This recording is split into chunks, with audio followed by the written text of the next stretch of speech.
வணக்கம் மக்களே, வணக்கம். சற்று முன் கிடைத்திருக்கக்கூடிய ஒரு முக்கியமான தகவல் ஒன்றை பார்க்க போகிறோம். சற்று முன்பு ஸ்டாலினுக்கு ஏற்பட்ட கோர சம்பவம். அப்போலோவில் அவசரமாக அனுமதி. முதல்வர் ஸ்டாலின் என்ன காரணத்திற்காக முதல்வர் ஸ்டாலின் அவசரமாக அப்போலோ மருத்துவமனையில் அனுமதிக்கப்பட்டிருக்கிறார்? அவருக்கு என்ன ஆச்சு?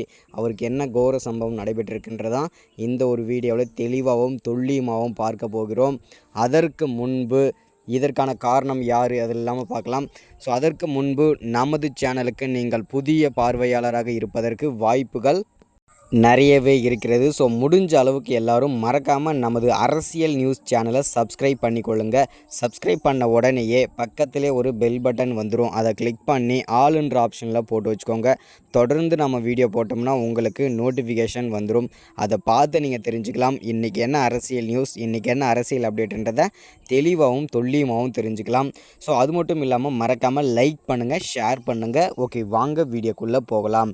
சற்று முன்பு கிடைக்கப்பட்டிருக்கக்கூடிய ஒரு முக்கியமான பரபரப்பான அதிர்ச்சிகரமான திமுகவை பொறுத்த வரைக்கும் ஒரு சோகமான செய்தின்னு கூட சொல்லலாம்.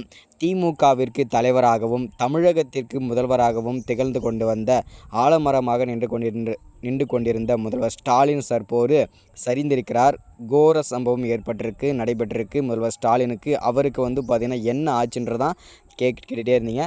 ஸோ அவருக்கு பார்த்திங்கன்னா சற்று முன்பு இரத்த புற்றுநோய் ஏற்பட்ட காரணத்தினால அவர் அப்போலோவில் பார்த்திங்கன்னா அவசரமாக அனுமதிக்கப்பட்டிருக்காரு. இது திமுகவை பொறுத்த வரைக்கும் ஒரு கவலைக்குரிய விஷயந்தான். அது மட்டும் இல்லாமல் பேராபத்துன்னு கூட சொல்லலாம் திமுகவை பொறுத்த வரைக்கும். ஏன்னா ஒவ்வொருத்தராக பார்த்திங்கனாக்கா திமுகவிலிருந்து பல்வேறு சர்ச்சையில் சிக்கிட்டு வந்துட்டுருக்காங்க. ஃபஸ்ட்டில் செந்தில் பாலாஜி, பொன்முடி, அடுத்ததாக பார்த்திங்கன்னா ஜெகத் ரட்சகன், ஏவா, இந்த மாதிரி முக்கிய பொறுப்பில் இருக்கும் முக்கிய புள்ளிகள் எல்லாருமே ஒருத்தராக பார்த்திங்கன்னா பல்வேறு விதமான சர்ச்சையில் சிக்கிட்டு வந்துட்டு இருந்த நிலையில் சற்று முன்பு இதனால் ஒருவேளை இவங்க அமைச்சர்கள்லாம் போயிட்டாங்களே என்ற ஒரு துக்கத்திலேயே பார்த்திங்கன்னா முதல்வர் ஸ்டாலினுக்கு ரத்த கொதிப்பு, அதாவது பார்த்திங்கன்னா ரத்த புற்றுநோய் வந்ததா இல்லை ஆல்ரெடி அவருக்கு இருந்ததா அப்படின்றதும் தெரியல. நமக்கு கிடைச்சிருக்கபடி ஆல்ரெடி அவருக்கு 10-15 வருஷத்துக்கு முன்னாடியிலிருந்தே அவருக்கு பார்த்திங்கன்னா ரத்த புற்றுநோய் கண்டிப்பாக இருந்ததுன்றதில் தெளிவாக உறுதிப்படுத்தியிருக்காங்க அப்போலோ மருத்துவர்கள்.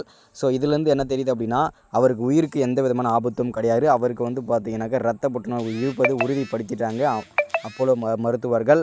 ஸோ கோர சம்பவம் ஏற்பட்டிருக்கு முதல்வர் ஸ்டாலினுக்கு. அவர் கூடிய விரைவில் பார்த்திங்கனாக்கா வந்துடுவார், மீண்டும் முதல்வர் பதவியை ஏற்பார். அது மட்டும் இல்லாமல் இன்னொரு அதிர்ச்சிகரமான தகவல் என்னென்னா, ஆளுநருக்கு இந்த தகவல் கிடைத்ததும் அவர் அவசரமாக துணை முதல்வரை அறிவித்திருக்கிறார். அவர் யாரை அறிவித்திருக்கிறார் அப்படின்னு பார்த்தீங்கன்னாக்கா வேறு யாரும் இல்லைங்க, வாரிசு அரசியல் அப்படின்றத தெளிவாக இந்த இடத்துல உறுதிப்படுத்தியிருக்காங்க திமுகவின் கட்சியினர்.